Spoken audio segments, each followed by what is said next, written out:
Hello friends, good morning.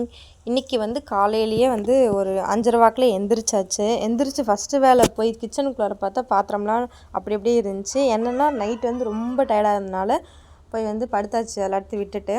So பாத்திரம் விளக்கி முடித்தோடனே garden side போனால் அந்த பூவெல்லாம் அழகழகாக பூத்துருந்துச்சு. அப்புறம் சீத்தாப்பழம் மரத்தில் சீத்தாப்பழம்லாம் அந்த பழுக்கிற ஸ்டேஜில் இருந்துச்சு. எல்லாத்தையும் பறிச்சுட்டு வந்தாச்சு.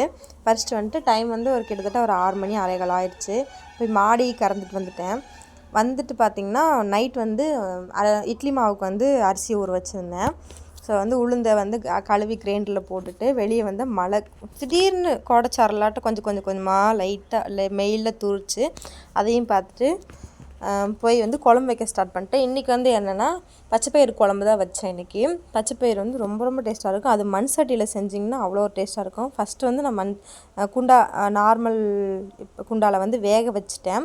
அப்புறம் வேக வச்சு எடுத்து இந்த தாளிப்பு மட்டும் இதில் மண் சட்டியில் வச்சு ஒரு கொதி விட்டால் சூப்பர் அவ்வளோ சூப்பராக இருந்துச்சு. நீங்களும் ஒரு டைம் மண் சட்டியில் இந்த குழம்பு ட்ரை பண்ணி பாருங்கள். எல்லா குழம்பும் மண் சட்டியில் சூப்பராக தான் இருக்கும். ஸோ அந்த வேலைலாம் முடிச்சுட்டு கிட்டத்தட்ட ஒரு 9 மணி 9:30க்கெலாம் வீட்டில் இருக்க எல்லா வேலையுமே முடிஞ்சிச்சு. நெக்ஸ்ட் ஸ்ரீநிதியை பால்வாடிக்கு கூட்டிகிட்டு போகலாம் அப்படின்னு சொல்லிட்டு நாங்கள் பால்வாடி பக்கம் போய் கிட்டத்தட்ட 1 மாதம் ஆயிடுச்சுங்க. போனால் என்ன சொல்லுவாங்களோ அப்படின்ற ஒரு பயத்துலேயே போனோம்.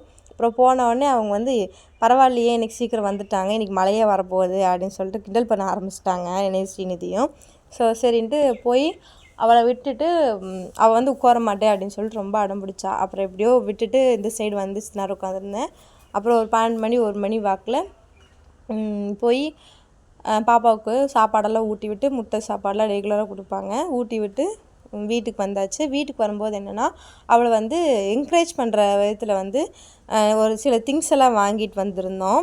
ஸோ என்னென்ன திங்ஸ் என்னென்னா வாட்டர் பாட்டில்ஸு, ஸ்ரீநிதிக்கு வாட்டர் பாட்டில்ஸு, எனக்கு ஒரு 2 வாட்டர் பாட்டிலு, ஸ்நாக்ஸ் பாக்ஸு, அப்புறம் அவளுக்கு சேர்த்து வைக்கிறதுக்காக உண்டியல், இதெல்லாம் வாங்கிட்டு வந்திருந்தோம்.